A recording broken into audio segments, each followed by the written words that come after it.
Prostate cancer পুরোপুরিভাবে নিরাময়যোগ্য একটি cancer যদি এটি প্রাথমিক পর্যায়ে থাকে, অর্থাৎ স্টেজ 1 এবং স্টেজ 2-র ক্ষেত্রে আমরা প্রায় শতভাগ নিশ্চয়তা দিয়েই বলতে পারি আমরা এটাকে শতভাগ নিরাময় করতে পারবো। স্টেজ 3-র ক্ষেত্রে কিছু পার্থক্য হয়, আমরা হয়তো সব রোগীকে পুরোপুরি নিরাময় করতে পারি না, কিছুদিন পরে আবার রোগটা ফেরত আসতে পারে, রিকারেন্স হতে পারে।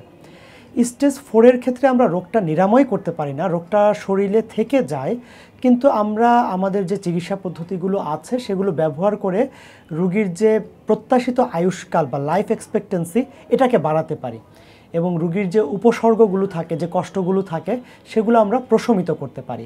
অর্থাৎ সে অর্থে আমরা বলতে পারি প্রোস্টেট ক্যান্সার নিরাময়যোগ্য, এবং যেখানে নিরাময়যোগ্য না সেখানে আমরা আমাদের চিকিৎসা পদ্ধতিগুলো ব্যবহার করে রোগীকে ব্যথামুক্ত, কষ্টমুক্ত একটা জীবন উপহার দিতে পারি।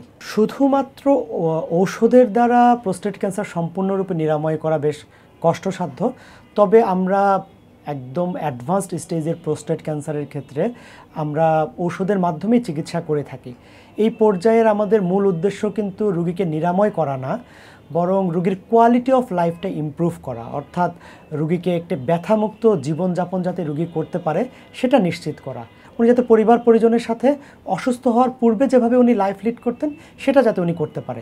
এই পর্যায়ে আমরা শুধুমাত্র ওষুধের দ্বারা চিকিৎসা করে থাকি, কিন্তু এই চিকিৎসার উদ্দেশ্য কিন্তু রোগীকে সম্পূর্ণ নিরাময় করা না, বা এই পর্যায়ে সেটা সম্ভবও হয় না।